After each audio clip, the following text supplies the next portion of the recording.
What if the chronic health issues affecting so many kids today, things like ADHD, autoimmune diseases, allergies, and gut problems, weren't just manageable, but actually reversible? In today's episode, I'm speaking with Beth Lambert of Documenting Hope, who's challenging everything we think about children's health and offering real hope backed by science and lived experience. Welcome to the Truman Charities podcast. I'm your host, Jamie Truman. I'm so glad you're here because this episode is one of the most eye-opening conversations I've had. Beth shares how her journey started in the world of conventional medicine and pharma, and how becoming a mom and facing her own child's health struggles completely changed the way she saw health and healing. We talk about what's driving the epidemic of chronic conditions in kids today, what families can do differently, and the inspiring success stories of recovery that our team has documented. If you're a parent, educator, or health professional, or even just curious about the link between our modern lifestyle and our kids' well-being, this episode is for you. But before we talk to Beth, please take a moment to rate and review our podcast. We are a 100% volunteer-based organization, so the reviews really make a huge impact in the growth of our show. So please scroll down, hit the 5 stars, and write a short review on why you enjoy this podcast.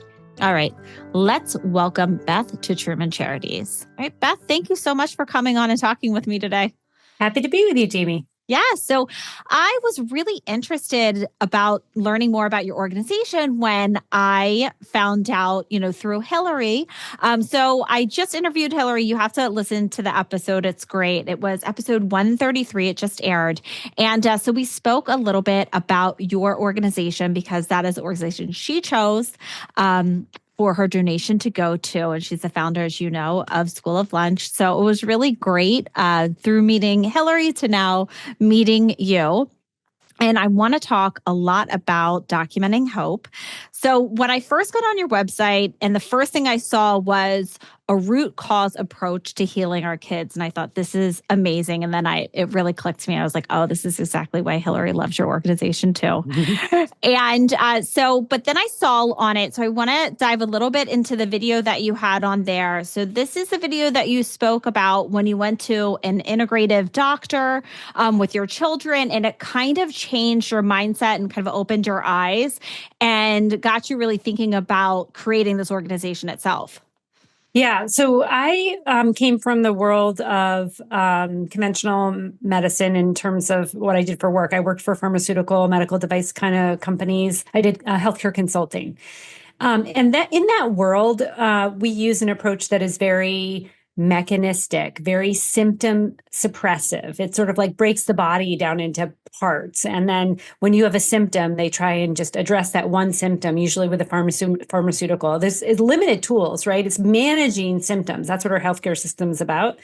And when I had, when my kids were little and they had symptoms, I did not feel satisfied with somebody just giving me a pharmaceutical to manage the symptoms. I wanted to know, why do my children have symptoms? What is the root cause of this? And it took talking to an integrative physician and eventually a naturopath and other kinds of practitioners who are oriented towards understanding root causes. It took meeting them and understanding their training and their frame of how they frame healthcare to really see that we have a whole nother pathway to health, which is by looking at the root causes, by trying to understand the origins of disease, that you can restore full health. You don't have to just be sick and manage things with suppressive medications. So that was a kind of real revolution in my brain to think differently about health. And now that's kind of what I teach to people and try and get people to understand is that if your body is expressing symptoms, that means there is something out of balance, and you can find the root causes and address the root causes and fully reverse your health conditions. And this is what Documenting Hope does is try to help parents understand what the root causes might be for their child's chronic health or developmental condition. Right. And so this was personal to you. Was this for you personally, or was it through your children that were having symptoms of something and then you had to go through and look what the root cause was? It was through my children. My oldest child had a bunch of symptoms that were like GI symptoms and skin symptoms and sensory symptoms. And then in looking for answers, that's where I found integrative medicine. That's where I found a holistic kind of approach. But also, I will say, this is often what happens in families is usually there's one kid, maybe more than one, who has these symptoms, but that child serves as the canary in the coal mine. And they let everybody else in the family know that, yep, you got to start changing the way you're living too. Otherwise, you're going to develop symptoms, even if they haven't already. So I feel like our kids are kind of these really wonderful canaries telling us, yeah, you guys got to pay attention to what you're doing here. Otherwise, we're all going to end up sick. Yeah. So how was that when you finally started to kind of, peel the onion back and learn more about integrative medicine and more of a holistic approach? When you were you still working with pharmaceutical company as well? At that time, I was actually in graduate school. So I had stopped working in healthcare and I was in graduate school and also staying home with my oldest two children who were young at the time. And I decided, because I was in graduate school, that I was so blown away by this whole revolution I was describing in my mind and how I changed my conception of what health is. And I also started seeing that most of my peers had children with some kind of chronic health condition.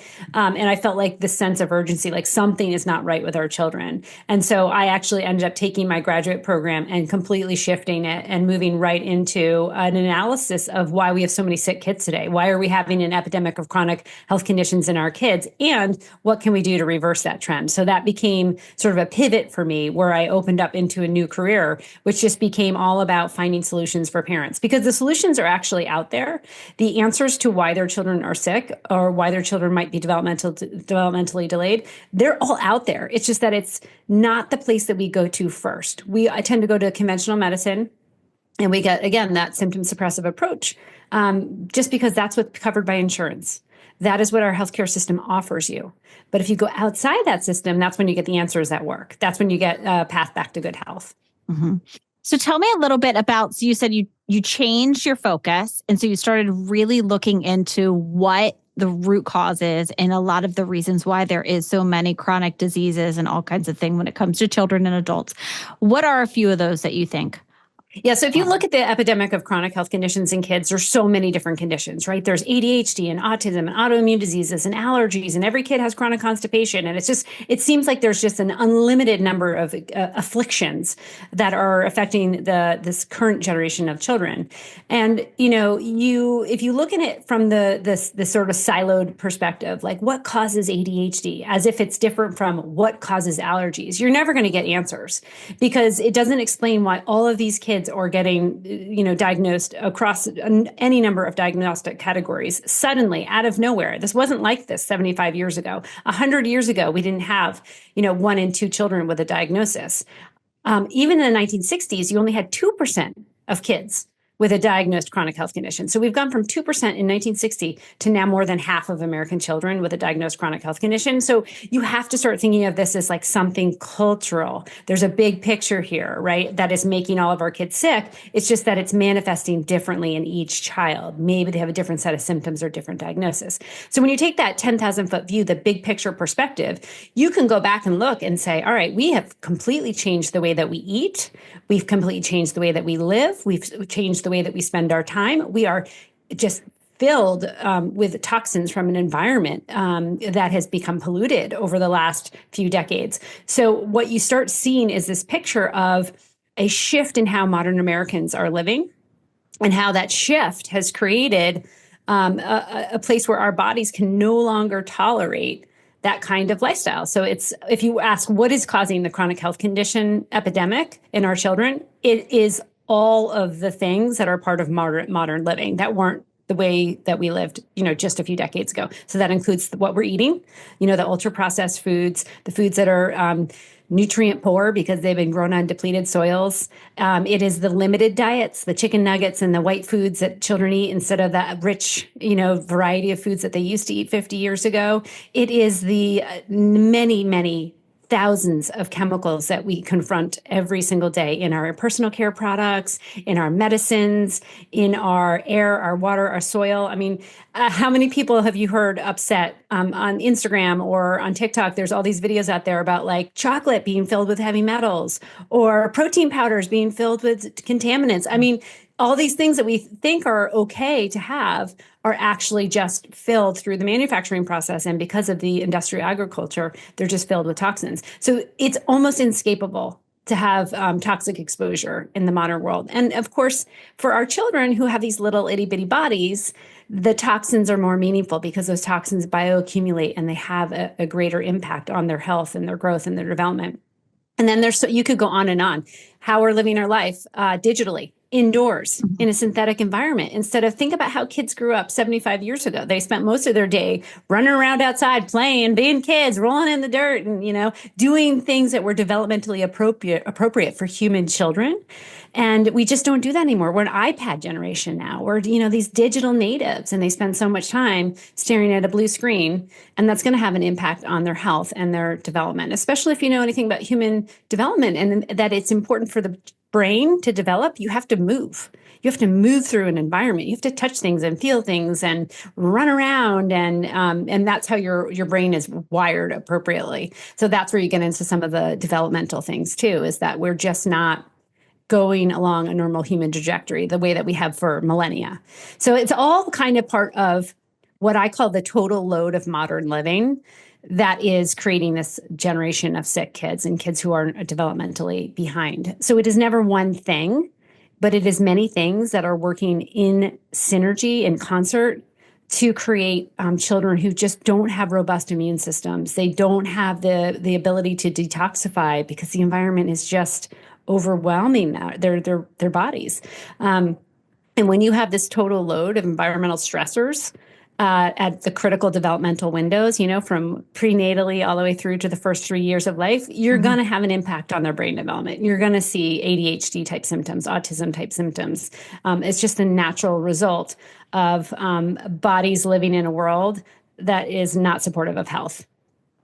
So I was on your website and I went on your success stories, and I must have been reading for like an hour. I started going down. There were so many, and it was so interesting to me to see what the parents chose to do and the effect that it had. And I want to know from you just some of the success stories that you guys have had that you think, have been really impactful. There's so many. I mean, I've been collecting success stories since like 2009. And there are, as you mentioned, hundreds of stories on our websites and our YouTube channel of kids who've overcome all kinds of chronic health conditions. So, things like life-threatening food allergies or ADHD symptoms and autism. We actually even published a paper in a peer-reviewed journal last summer about a set of twin girls who were diagnosed with severe or level 3 autism. And then through a very comprehensive diet and lifestyle intervention program, the parents were able to fully reverse these children's autism diagnosis. And so what that program involved was changing their diet. They had a very delicious, beautiful, nutrient-dense diet that they just made a part of their everyday life. They worked with occupational therapists who helped them overcome some developmental milestone issues. They worked with autism coaches who really helped them understand what autism actually is and what are the root causes of it and how can you modify your environment and lifestyle to help the body get back on track developmentally. That's one case of, again, a set of twins who reversed their autism diagnosis. We put it in the medical literature because we felt like it really needed scientific documentation, not just the anecdotal documentation, as you mentioned on our website. We have tons of anecdotes. So now we are really working on getting this into the medical literature and get it documented, which means that we have evidence of what the child was like before the intervention, and we have evidence of what the child was like after the intervention. And we have another paper we're putting in another autism case because we feel like a lot of times the experience for most parents, especially around autism, that the experience is that parents go to their pediatrician and they might say something like, "Oh, I've heard about kids reversing autism. I've heard that, a certain diet can help them get better." And almost inevitably, the pediatrician, because it wasn't part of their training in medical school, will say, that there's no evidence behind that. That is not true, what you've heard about these kids reversing their autism diagnosis. But the truth is, this is happening all the time. It's just happening in the realm of anecdote, and people aren't documenting it very well. This is part of why we created Documenting Hope, because we wanted to document that these things happen and how they happen, so that we can then educate people about the path that they can take to help their children overcome their health issues or their developmental issues. So on another one of my favorite stories is actually a good friend of mine who's a neighbor who has 3 children. All 3 children had an ADHD diagnosis and were being medicated just to stay focused in school, just to stay on task in school. And it just so happened that, they'd been on ADHD meds for years. And then suddenly, out of the blue, one of their children was diagnosed with type 1 diabetes. And type 1 diabetes, as you know, is an autoimmune disease. And they decided that they were going to change their whole family's diet to support this child. So they decided to get rid of all sugars out of the house, all simple carbohydrates, and they just went to a ketogenic diet. And what happened as a byproduct of that family switching over to a ketogenic diet, all 3 children came off their ADHD meds. They no longer needed any medication. They no longer had their ADHD diagnosis. They did not qualify for that ADHD diagnosis anymore because the diet had so profoundly changed their biochemistry and their metabolism and what was going on for their brain every day, because they just shifted to a diet without those, those highs and lows from blood sugar that happens when you have a high sugar diet. So, I have tons of stories like that. Sometimes it's as simple as diet changes. Sometimes it's really profound interventions that families do. But they're almost always about changing your life and changing your diet and just changing the way that you're living. So what if you're a mom and you have a child that, say, has been diagnosed with ADHD and you're not really sure where to go? So you come to Documenting Hope, and how can you help these parents navigate this? Yeah, so the resources that we have on Documenting Hope are meant for people to just come in, and they're all free resources, free webinars, free articles, free books. We have practitioner directories, so you can come in and find whatever you need, navigate on your own. But we know that is sometimes the whole process is very overwhelming for parents. So we created a private membership community. It's called Healing Together. And it is just that. It's a place where we are coming together as a community and working on learning how to do this work with other parents. So as part of Healing Together, if you're a member, you can join live calls. We have live Zoom calls twice a month. One is a live call with an integrative physician. Sometimes we have 2 integrative physicians who host that call. And they're just there to answer your questions. Like if you wanted to come in and be like, I'm really interested in getting some functional lab tests done. I want to see my child's nutrient status. Should I do a stool test? And things like that you might want some physician guidance on.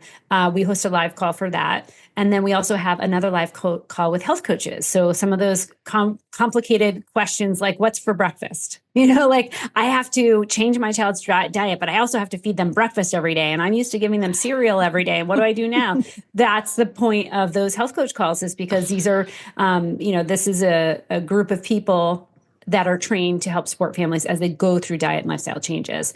And we talk about different types of interventions you could do, different therapies. There's so many amazing, beautiful root cause oriented therapies that help children, regulate their emotions or helps them regulate their nervous system, helps them integrate primitive reflexes, all these kinds of things that are important for children's development. And we talk about those kinds of things. And then we offer an online forum where people can come in and ask questions and get answered by their health coaches. So it's really meant to be a soft place for parents to land if they're feeling overwhelmed and they're not sure where to turn. We have Healing Together as a resource where it's a little bit more guided, a little bit more supportive. No, I do love that, because I think that a lot of parents, and I know some parents that are going through it right now, and it just is overwhelming. They're not sure exactly where to go and who they're supposed to speak to and what doctor is the best doctor to see and what exactly is a ketogenic diet and what sugar does. They just don't know. And so this is a great place, and especially that option as well, so you can guide them through this whole process. So how do you see Documenting Hope in the future? Like, what would you like to accomplish? Well, we have some big plans. I would say we have bigger plans than we have funding for. But what we are working on right now, we have a couple of research studies. As I mentioned before, we're continuing to publish case reports. So that's, again, making a compelling case through scientific evidence that these conditions are reversible, largely environmentally derived and reversible. But we also have a couple other studies where we're collecting data so that we can better understand what the modern living root causes are. So we all know, for instance, that antibiotics are a common feature in the average American child's life. Well, how big of a problem are they? How tightly are they correlated with allergies, with asthma, with autism? Kids, is it one round that makes a difference? Is it 6 rounds? We're actually doing a study called CHIRP, where we're collecting information like that. It's the most comprehensive environmental health survey that asks parents to basically tell us everything that they can recall about their child, preconception, prenatally, and through to their current age, about what they've been exposed to, about what their symptoms are, about family health history, because what we are looking for in the data is a better picture of not only the total load of environmental stressors, we know that already correlates with worse health outcomes, but what are the specific things that are making an impact? For instance, how big of a deal is EMF, electromagnetic radiation? How big of a deal is that for kids' health? Like, is it okay that the iPad's on their lap, or is that a major stressor? How big of a deal are antibiotics? How big of a deal is sugar in their diet, and how much sugar is okay and not, and how much sugar is not okay. And those are the kinds of things, because we are collecting so much data in this study. We've been running it since 2018. That we are going to be able to say more about modern living and how it actually impacts children's health. And then the other study we're running is a study called the FLIGHT study. And this is an intervention study where we're taking a small group of children and we're actually giving them, the parents, an educational program and health coaching support, a very sort of structured program that they can follow so that we can walk them through. Here's how you make a diet change. Here's how you do the, how do you test your home for mold to make sure you don't have mold as a factor in your child's, condition? What are the toxins in your home and how do you address toxic exposure? Things like that. So that is a study that will be actually enrolling. We did a pilot version. We enrolled 2 children in that, and we are now going to open it up to 12 more children, all who have autism. So the families who have a child between the ages of 3 and 7 will be able to enroll in that study later this year. And then our plan is to scale that to enroll hundreds of families. We're just doing a pilot to test it in a small group of families to see whether this coaching program moves the needle, whether this educational program is going to make the difference. Again, we're taking these years of anecdotes that we've been collecting and what these families have done, and we're taking all that knowledge and all that information, and we're pouring it into a structured program to teach parents how to do this health and healing work for their own families. And we're going to document that. So that means, take measurements at the beginning, take measurements at the end to see, did this move the needle? And if it does move the needle, how can we then get this out to all the families who have a child with autism? Because every family who has a child with autism ought to have the ability to learn the things that are going to keep that child healthy and help them get back onto a typical developmental trajectory. All right. Listening to you, I want to know the answers now. You're talking about antibiotics and sugar. I'm like, no, tell me now. I have 2 little kids. I want to know. But I did want to know does it matter? Do you have a higher success rate if the intervention is when the child is young, say from birth to 3 years old? Or does it matter? Yeah, no doubt it matters. So the earlier you start, the earlier you intervene, the better. And I often say to parents, people will be like, oh, but my child's a picky eater. I can't do that right now. And I will say there is no easier day than today to start changing your diet or making changes, because the younger they are, the easier it is. The more plastic their brains are, the habits aren't as well established. The neurodevelopment hasn't finished. I mean, you're talking about a child between 0 and 6. There's so much going on in terms of neurodevelopment. So if you start, but when they're younger than 6, there's just incredible opportunity to unwind any developmental stalls or any developmental impairments that have happened. Having said all that, yes, it's better to start earlier. But we have cases of people who have fully reversed their diagnoses, even developmental things like autism, starting in the teens and later. We have this one case of a boy who started changing his diet with autism. He was 15 when he started working with a functional medicine doctor, started doing the labs, doing custom supplements and nutrition, changing the diet to a nutrient-dense diet that really supported gut health. That child lost his diagnosis by 17. And then we have a friend of our organization who is an adult woman who was an adult with autism who became diagnosed with Crohn's disease in her late 20s. And it was the diagnosis of her Crohn's disease that got her thinking about the relationship between the gut and the brain and how her gut might be related to her autism symptoms. So she started working with like a naturopath and doing all kinds of integrative and nutrition oriented and lifestyle oriented changes to heal her Crohn's disease, which is also reversible. And when she healed her gut from the Crohn's disease, most of her autism symptoms went away. Now, what exactly is Crohn's disease? So Crohn's disease is it's an inflammatory autoimmune disease that affects the gastrointestinal tract. It can be severely debilitating because the intestines become so inflamed that you can almost barely absorb any nutrients. So many times a severe form of Crohn's, it can end you up in the hospital. And you might need a feeding tube because your gastrointestinal tract is so diseased. So Crohn's is typically managed with biologics, like the drugs that suppress your immune system, like Humira type drugs.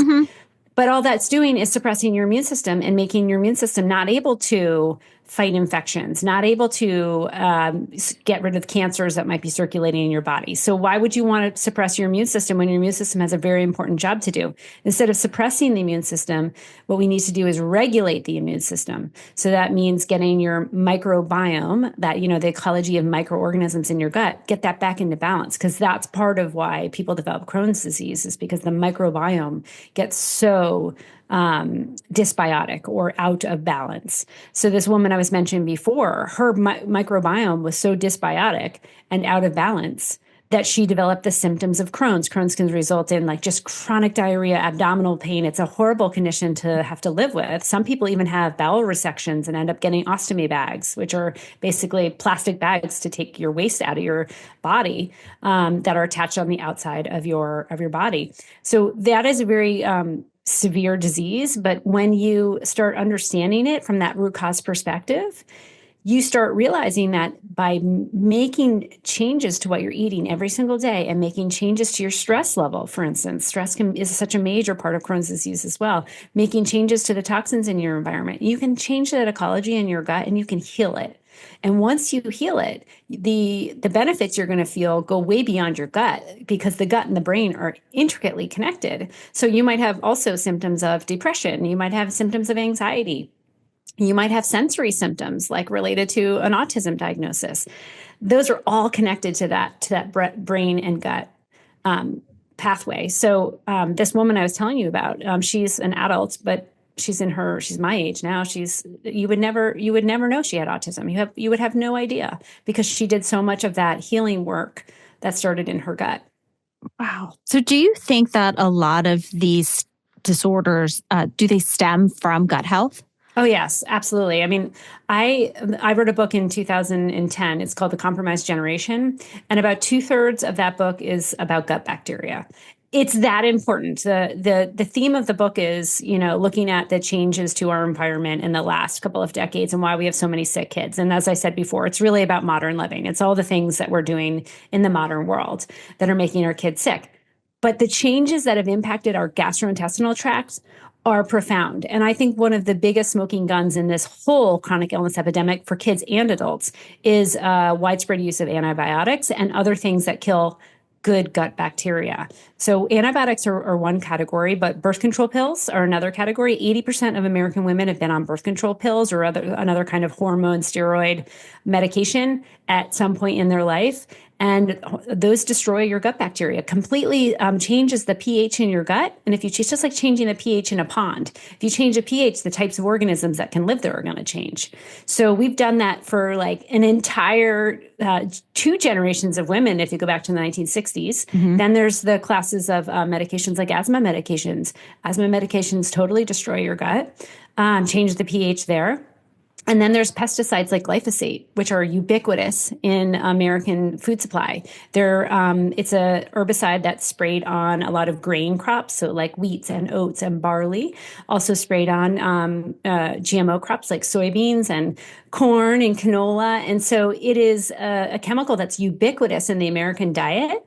And it also destroys your gut bacteria. And the reason why that matters is because the gut bacteria are critical for health. They regulate your immune system. They literally signal to your immune cells to turn on and turn off. They help you detoxify. So if you have taken a round of antibiotics, wiped out your gut bacteria, and then you're exposed to something like mercury or lead, you're more likely to retain that heavy metal in your body if your gut bacteria have been wiped out. Whereas if your gut bacteria are intact and it's a rich, diverse microbiota in there, they help you. They literally help you grab those metals and excrete them through your stool. They help you extract nutrients from your food. So you could, if you cleaned out all the microbes from your gut, and you were eating a healthy food, it wouldn't matter because those microbes break down the food. They digest the food for you and extract B vitamins, for instance, that you otherwise wouldn't be able to get from food. So they are profoundly important to our health. And I would say in the modern world, we have just kind of carpet bombed the human gastrointestinal tract and the human microbiome.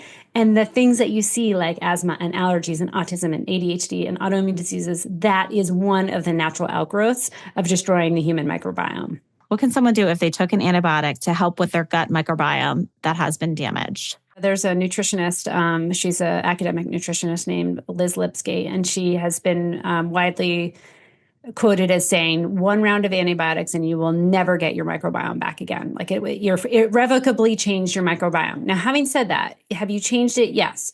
Does that mean you can't restore health and balance back to that microbiome? No, I believe foundationally, fundamentally, you can always restore health.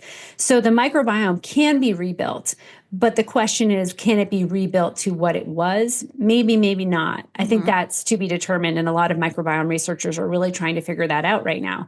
But there are so many ways, like after you've taken your round of antibiotics, there are so many things that you can do to restore balance to the gut. So that might be, for instance, not eating sugars or refined carbohydrates because those grow the wrong kind of microbe in there. It might be spending time outdoors and exposing yourself to soil microorganisms like in the soil. It might be eating fermented foods and a lot of high fibrous foods because that's the kind of food that the good bacteria thrive on, and eating a diversity of foods. If you have the same like 4 foods that you eat every single day, you're going to grow the same 4 microbes that eat that food. But the healthy gut is a diverse gut. It's got many hundreds of types of microbes in there. And so it's important for us to have as much a diversity to our diet as possible to grow many different types of organisms. I always told my kids when they were little, I was like, you're not just feeding yourself, you're feeding your little pets in your gut. Like you have to think about it like you're feeding them too, and they need a certain type of food. And it's like feeding fish food to a dog. Like if you're giving them the wrong type, it doesn't work. So I feel like that is something we don't really practice in the modern world, but we need to start thinking about how do we feed our gut so that we maintain good gut health. So to go back to your original answer, can we repair the damage from antibiotics? Absolutely. I think what we need to be careful of as a society is that trigger response that we have in the ER or in the urgent care or at the pediatrician's office to always lead with an antibiotic. And in a lot of countries, they don't do that. Like in Germany, for an ear infection, their first line of treatment is homeopathy, which doesn't destroy the gut. In America, you have like even an inkling of an ear infection or sore throat. It doesn't matter if it's viral or bacteria. Viral, an antibiotic's not going to do anything. You're still going to get prescribed an antibiotic, even if it's viral. Why? Because the doctor has 5 minutes to see you, and the parents or the patient wants an answer, and here's the script. That's the only thing they have time to. So I feel for a lot of these doctors who have to get like 60 patients in a day. Like that's not realistic. But that is how our system has been set up. And that is what needs to change because we need to be able to have the time with a practitioner and a parent, practitioner and a patient sitting down and being like, all right, let's talk about the root causes here. And you can't do that in 5 minutes. Mm-hmm. And when you mention all different types of bacteria, I remember when I was talking to Hillary and she was talking about seasonal eating, which is what you were talking about. Yeah. So you should eat with the seasons.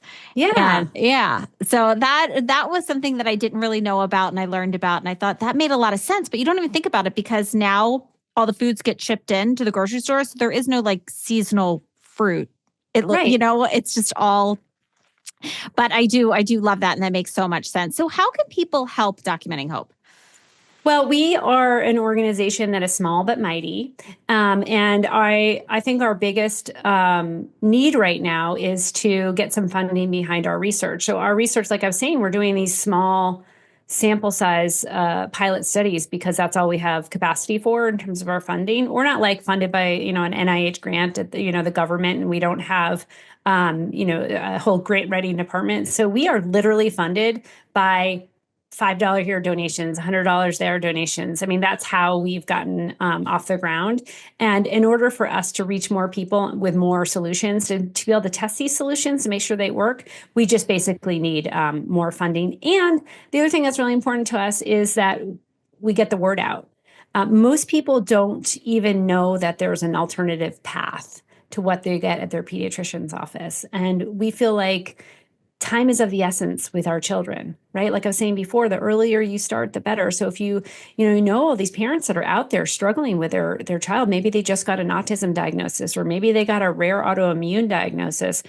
That is not a life sentence, but they're told that it is. Mm-hmm. And so it's important that we get the word out that healing is possible, recovery from these conditions is possible. And, we want people to have access to our resources on our website and to join our membership community, because that's how they have the best shot at getting their kids on the road to recovery. Right. And I think so many times with a lot of adults, I know for myself, I had really severe rosacea and I went to several dermatologists. And they were like, this is just something you have to live with. And it was painful. And I couldn't leave the house for like a week and it was really bad. And I told my husband, I said, there's no way something's causing this. They were like, nothing. We're not really sure. But it took me to randomly be listening to a podcast where someone was talking about function. There was a functional doctor on, and he was like, no, you have to look at your gut. You have to look at the root cause. And then I was introduced to a functional doctor, and it's completely changed my life. Mm-hmm, mm-hmm. And podcasts save the world. Look at that. Don't they? Look at that. We're saving the world here. Yeah. But yeah. I thought that was just really interesting because I was so upset, and you're so frustrated when something like that occurs. And you're just like, I'm not going to take no, or this is just something you have to live with. And like, mm-hmm. something's going on. Mm-hmm. We have to find out what it is. So I absolutely love when I saw a root cause approach to healing our kids. Yeah. And I want to know, is there anything before I let you go? I know you're very busy. Is there anything that we haven't mentioned that you think someone should know? I think that recovery is possible at any age. I was alluding to this earlier with the two stories of the 30-year-old and the 17-year-old. A lot of times people feel like, oh, well, I'm just hearing of this for the first time, and I have an 18-year-old. There's nothing that can be done. That is not true. So I want people to know there's always hope for healing. There's always hope for recovery. People do it all the time, but it does require change, and that can be hard. Mm-hmm. It's time and adjusting. I know as an adult, I was, in my late 30s when that happened. And it was, even for an adult, it's tough. Changing diet, changing lifestyle, changing a lot of things. But what's the alternative, right? So, and then you feel so much better. And you can also shift your mindset on, when you develop some kind of symptom or you get some kind of diagnosis, you can make that mindset shift away from like, why is this happening to me? Or this sucks, or I really hate this, or like that. You can go into that place of despair.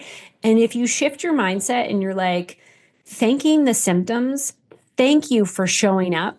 Thank you for being communication to me that something in my life is out of balance. And thank you for giving me the opportunity to course correct. Because if you have a symptom that is not life-threatening, it's not cancer, you can turn it around, and it's an opportunity. before you get to the cancer. Cancer is usually like an end stage thing where the immune system isn't doing what it's supposed to be doing because it's been struggling prior to that. It doesn't just happen, for no reason. So I always feel like if you get an autoimmune symptom or if you get a GI symptom or a mood symptom, listen to that and take it as an opportunity. It's like your gift. You're like, oh, thank you.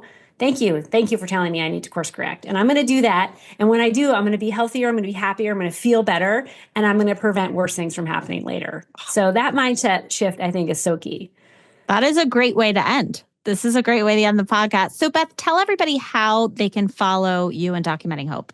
Yeah, so you can hit documentinghope.com and you can get on our email list. That's the best way to find out about our research, how you can get involved, and to find, we have monthly webinars with new experts every month. There's great information. So you stay abreast of that kind of information by being on our email list. But you can also follow us on Instagram and LinkedIn and X and Facebook and all the usual places. All of them.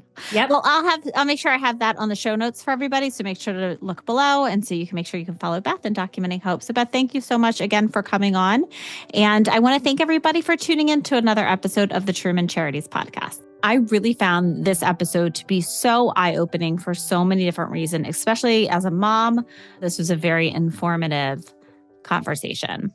If you'd like to follow us, you can follow us on Instagram at Jamie_Truman Charities, Facebook at Truman Charities. You can follow me on LinkedIn at Jamie Truman. So you don't miss any of our upcoming events. Go to trumancharities.com and sign up for a newsletter. We will make sure to send out all the information about our 3 charity events that we have and also our Bethesda's Best Happy Hour. Thanks again for tuning in to another episode of the Truman Charities podcast. Until next time.